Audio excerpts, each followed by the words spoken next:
एक 8 साल की बच्ची को एक कांटों के झूले पे सुलाया जाता है क्योंकि यहाँ पे रावण की पूजा होती है। और यहाँ पे दशहरे का मतलब है बटुकम्मा, रावण का एक मंदिर है जो साल में सिर्फ एक ही बार खुलता है। दसरा सेलिब्रेशन लिटरली एक कॉस्ट्यूम पार्टी बन जाती है।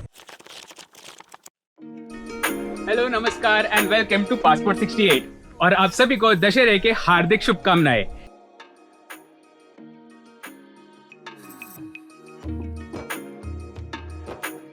सो अगर आपको लगता है कि आपको दशहरे के बारे में सब कुछ पता है, then think again because these are some places which you might have not even heard about। और यहाँ का दसरा सेलिब्रेशन बहुत ही यूनिक होता है। So let's directly go to the locations।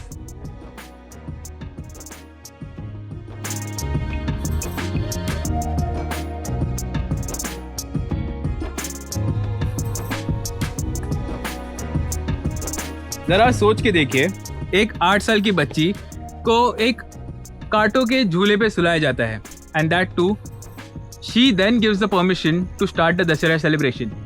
Yes, you heard me right, this is shocking.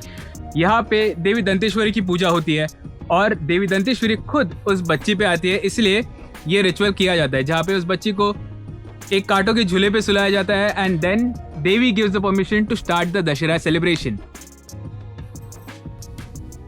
इस प्रथा को कंचन गादी कहा जाता है, जिसमें ऐसी मान्यता है कि 8 साल के उस बच्ची में मां दंतेश्वरी खुद आ जाती है।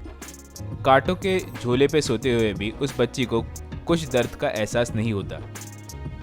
ये सदियों से चलती आ रही एक प्रथा है जिसमें मां दंतेश्वरी उस बच्ची के रूप में आके बस्तर के राजा को ये आदेश देती है कि वो दशहरे के त्योहार का आरंभ कर सके।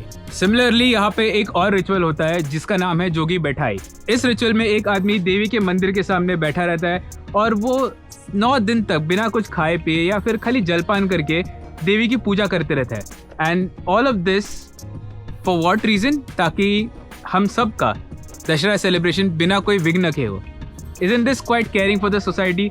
Like, why will a person do that? But this is India and this is why it amazes me.